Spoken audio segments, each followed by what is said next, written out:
Yo, so what a big few days. 10 days. Wow, I don't know if that feels like it's been a long time or a short time.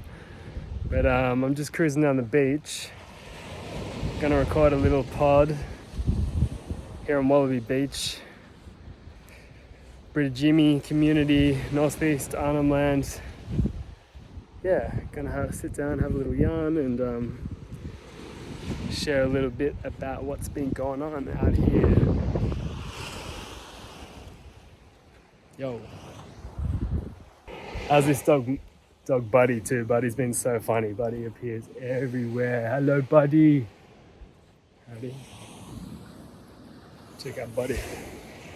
Hey, bud. Hello. Say good day to everyone. Oi, oi, oi, Buddy. There you are. Oh. Buddy's cool. He's a protector. Ooh.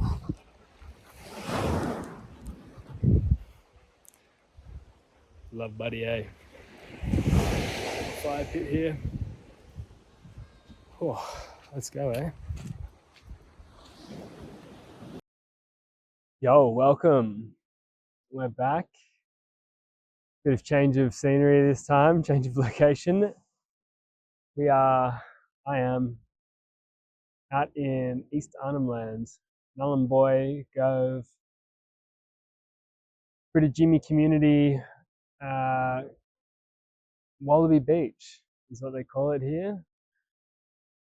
To my front, I've got Rio Tinto's mine there's a bit of an eyesore along this beach.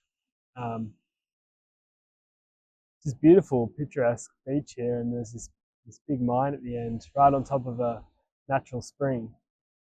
And out here is the sea, and behind me is the Gurruwiwi community, home of the Gurruwiwi family, and yeah, a lot of mob out here that have welcomed us into their community with Jesse Lethbridge being the bridge, opening the door for us all to come. I've been staying here with 10 men for the last 10 days. It's day 10. Tomorrow morning we pack up and go home, back to another reality. And yeah, I just wanted to jump on here and just make a little pod just about what's been going on up here. I had some original ideas of, oh yeah, maybe I'll make some content and maybe chat with some people up here, but yeah, just being so in the moment, you know, it's been so beautiful and rare that that I can spend 10 days up here. There's basically no reception. There's little amenities. We've got a toilet, we've got electricity, so there's a few things, but to meet our basic needs, and we've had food, which we've been cooking for a lot of the community here. Each night we've been having amazing times. So good.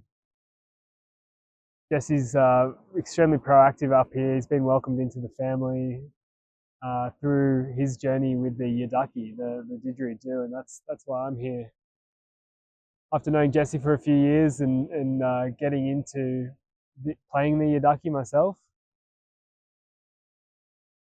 and knowing that I'd eventually need to come to northeast Arnhem Land, which is where they say the Yidaki first originated, and the Yolngu tribes and the other tribes in northeast Arnhem Land are very much connected to the Yidaki. And traditionally the Yidaki is men's work. It's men go out, women cut too, but men typically go out and cut trees and play the Yidaki, learn the rhythms, learn the different rhythms of nature and different songs and song lines, and the women tend to paint the Yidaki. So we've been blessed to go out on country and be guided by Larry Gurruwiwi here and some of the other elders to go cut some Yidaki out in the bush just with axe and a saw, and bring them back and paint them up. Well, first shape them, play them, and paint them up. And we got these beautiful, beautiful paintings by Zelda here, who's an elder here at part of the Gurruwiwi family. Yeah, just did these amazing artworks on them, which is just so cool. So we're taking those home with us as our little memento of this trip. But yeah, I guess what's been happening, like so much. It's just been such a deep journey this last 10 days. 10 men, 10 days. And one thing is men's work. I want to talk about the importance of it. It's pretty unusual for men to get together and share experiences, and it's really something that we all need, and it's part of us getting together as men and doing activities. It takes a little bit of time for men to open up. We don't just drop in and start talking about our emotions and our feelings too easily. It takes a bit of time to drop in. It takes a form of safety to develop amongst men, to be able to feel safe and trust each other, to be able to open up and share. And this can take a few days even, you know. And this trip's just been so important for that. It's been 10 days. I don't think I've ever spent 10 days with just predominantly men. Done a bunch of men's work over the years, but not for 10 days straight. Out here with no connection to the rest of the life we kind of left in order to get out here, because there's been pretty minimal reception. Yeah, it just creates such a strong bond between brothers, you know, and it's really it feels like this is what we're meant to do, you know, where men are meant to work and, you know, chop wood and do more physical laboring tasks, but through that process, you know, that's where men share their or create that bond together. You know, it's through these activities that we learn from one another and share a little bit about what's going on with us, where we're all at it with our lives, share our pains, share our joys. Yeah, it's something that's really missing in Eastern culture. I don't think men are very tuned in with one another. It's very, very unusual for men to be really tuned in with one another, and there's a lack of community. You know, typically men in the East, or in the not in the East, in the Western world, or, you know, kind of white Australia culture, kind of like, oh yeah, suck it up, you'll be right, mate. Go to the pub, drown your sorrows, don't show weakness. Yeah, pretty unhealthy ways, and it really makes us bottle up and bottle up our anger, bottle up our love, bottle up our frustration. Stops us from sharing our gifts with the world. And yeah, this goes for men and women, but for men particularly, I think our culture really says, you know, you'll be right. Keep going, you'll be right. Just work harder. She'll be right.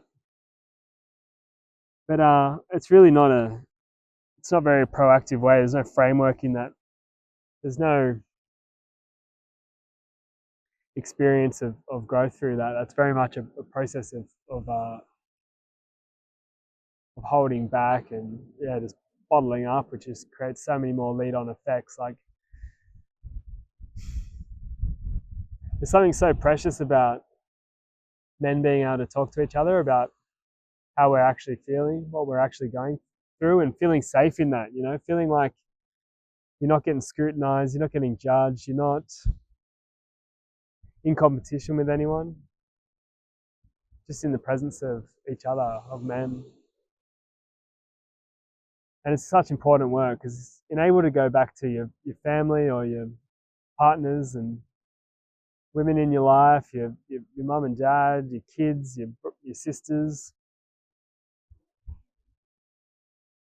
This work's really one of the keys, one of the tokens to being free in life as a man is to sit with other men. It's all good to sit by yourself and, you know, do vipassanas and drink ayahuasca and do all these inward journeys. Until you take the time and invest in the presence of men, it's hard to really know, actually. The first time I did men's work, I went on a 3-day, was it 3-day? I believe so. Initiation, men's work initiation, with a lot of different guys. 100, I think there's 100 or so guys there, and I've done a lot of healing modalities and therapy and different kind of personal work, self-development works, read a lot of books. And that all helped a lot. Don't get me wrong, that all helped a lot. But going through an initiation with 100 other men, that's something else, you know. That's something extremely powerful. Just feeling that raw masculinity. And not just like that buffhead masculinity. I'm talking about masculinity that is soft. You know, caring, gentle, but still strong.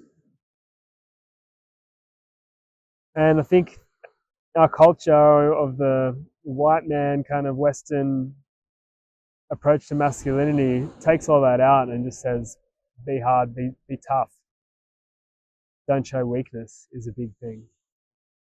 When through your weakness is really where you find your strength. Through your vulnerability is where you find your strength. With vulnerability is how you connect with others. If you're just stiff as a board, you can't share about your emotions, you can't connect with your kids, you can't connect with yourself, you can't connect with any women in your life because you're so blocked up. So it's like a callus over your heart. And until you learn to break that callus open bit by bit, day by day, conversation by conversation, because it's through conversation a lot of this stuff happens. You can't open to the universe. You can't open your heart without opening your mouth and expressing how you feel, expressing what you're going through and sharing your story so other people can relate to it. You know, go as inward as you can, go as inward as you like, and there's a time for going inward. But really, it's through the action of expressing that internal dialogue outwards and having it heard with intention, with presence, particularly with men, when men are sharing issues about being a man. That's where the transformation occurs. It's like, oh, I can actually be myself, be my true self. It's a relief. It's an absolute relief feeling that. It's like, oh, it's not all on me. It's not, all this pressure isn't just on me, you know. It's, that's all a perception. And sure, you can take on pressures and hold that. Men tend to hold a lot of stress in their lives, so do women. But we can internalize it too much and let it really take a hold of ourselves. Get calloused, get caged up, get too thick where nothing else can penetrate through. Wow, this sun's super bright. Watching sunset right now here. Brita Jimmy, Gurruwiwi Beach. It's amazing. If anyone ever has been feeling the call to get up to Island, it's so beautiful up here. There was a buffalo tracks on the beach here this morning. Huge things cruising around, and crocodiles too. Crocodiles on this beach. Crocodile Creek's up the other side. And yeah, just a week ago one was spotted here. They were telling us. Yeah, it's pretty cool. Haven't seen one myself, but And yeah, and you see with the mob here, like, you know, the boys and the men, they stick together. You know, they do men's business. The women do women's business, and there's a real structure to it. You know, it's how we learn. You know, we learn from our elders. We learn from other men and other women, and just seeing how their culture here is just so strong. You know, it's it's such a it's so polarizing being here though. Like I said, Rio Tinto's mine is just there. We're literally on ancient land, like, and with ancient people. The community here, the Yolngu people are ancient. You know, they're dark skinned. They still speak their language as their first language. They don't really they speak English, but that's not how they communicate with one another. They're speaking in their tongue, and they have their dance, they have their music, they have their Yidaki, they have their culture, they have their art, they have their bush tucker, they have their food, they have, you know, they're spearing fish out here, they're dancing, having fires every afternoon, singing songs, and their music just it's ancient. You can feel it. It's like these songs are not they're old. They're really old songs. They just sound like they've just been driven out of the earth itself. You know, it's just like just creates shivers down your spine just feeling it. And some are so high pitched and high frequency, and others are like mellow. You know, they're like so soothing and calm like water. And it's been so awesome just being welcomed in here. You know, like people that have just had everything against them. You know, tried to be taken from them. You know, the land, digging up these big holes, sending all the shit off to China. Like there's massive freight ships here and a big jetty around the point, and I think they're mining something here for aluminium. I mean, there's a bunch of different mines across the area. Everyone that lives here that aren't mob are pretty much miners, or they're community support workers, or they're hospital work in the hospital. But if the mines aren't here, you know, there would probably be not many people here. And the mob here, they live in the old miners' houses, but they've just been ran down and never been done up. Like whoever's managing it is obviously not managing it. It's just these houses are like these spy bro kind of shacks that have just look like they've haven't been touched since they get given to the mob. And they're just little boxes, you know, these dark little dingy boxes, and with fluorescent light bulbs, and there's no openness, there's no earthiness to them. It's very much not not in line with the culture here. But the mob's been so great. They just, you know, they've just shared with us so much in the last 10 days. They've shared with us the culture of the Yidaki. They've shared with us so much knowledge. They've shared with us songs. They just tell us stories after stories, and just welcome us into the community here. And these guys hardly have their basic needs met, you know, like they don't have much, you know, material wise, but they have a lot of culture. They have their culture, and it's something that we lack, and that's why we're here. You know, that's why us boys are here, us men are here, is because we don't have it at home. You know, we don't have this work. You know, we don't have this connection to the land, and we're looking for it. We're seeking it. Imagine knowing where you come from in the sense that the land that you live on, every generation before you knew they lived here. They weren't from anywhere else. And the songs that you've been taught, everything you've been taught in your life relates exactly to this place here, and how it all connects, how all the nature works, how all the seasons cycle, and the fish run, and yeah, they got songs for every animal here. It's so amazing, so cool. Oh. And yeah, just sharing community, you know, like they got kids, heaps of kids here, and the kids got their older siblings and cousins and fathers and mothers, and I'm just going to turn this camera. It's so bright. Yeah.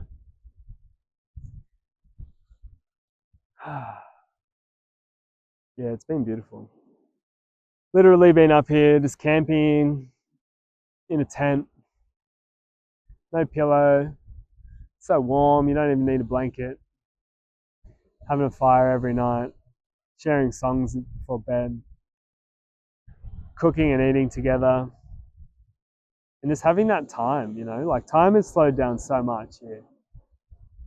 Leading up, I was like under the pump. I'm like, shit, I got to get all this stuff done to be able to actually leave in peace and not have to do anything else. Like, this is the first time in my adult life that I have gone away and not worked. I'd always go away and bring my laptop, still be available, still be online. This is the first time in my life as an adult that I've stepped away and just said, all right, I'll speak to you in 10 days or 11 days. And it took a little bit of adjusting, to be honest. At first, it was like, whoa, what am I? Like, my brain was still firing at the speed it was going before I left. And then sort of landed here and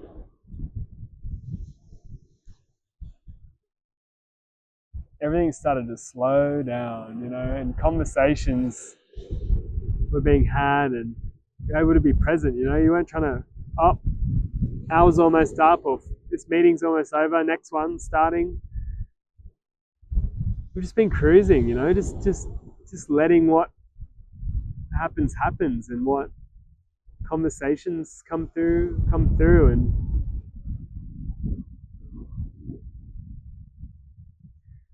time's gone super slow. Like the first 2 days I couldn't believe it. I was like, what, has this only been 2 days? We're waking up with the sun and having a little fire and, you know, kicking about, having some chats with the fellas and, you know, you check the time, it's like 9 a.m. Like, far out, man. Like we live in such a fast-paced society. You know, always more, cram, trying to just get the most out of everything, you know, in inverted commas. Because I've just gotten so much out of just being here. Just living simply on this beach.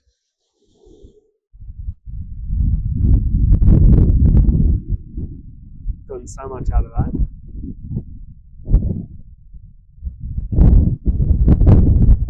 Yeah, I'm really looking forward to getting home though as well, you know. I've got this set at home. She's getting really close to, I think we're about 2 months off giving birth, and she is. And yeah, I feel ready to get home. I miss her, and it's such a special time as well to be there for, is to watch Lucette grow and watch the baby slowly come into this world. And yeah, this trip's really just been perfect timing. You know, I've been wanting to come up here for years and always sort of put it off and said, oh yeah, I'll do that next year or whatever, and never quite get there. And this year just it popped up and Jesse's like, mate, you got to come. And I was like, you know what? I got to come. I need to. You know, prepare for this next phase of life.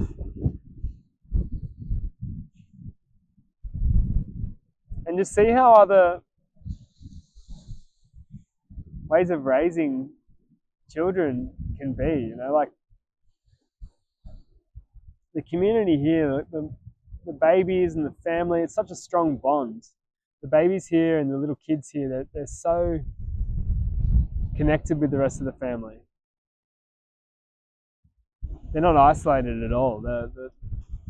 They're so connected. The kids, the parents, the grandparents, even the great grandparents, some of them.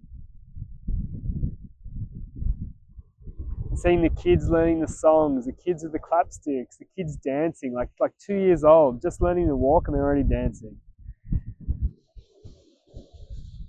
It's so cool, you know, and they just don't have, you know, they don't have all the mod cons, you know. There is no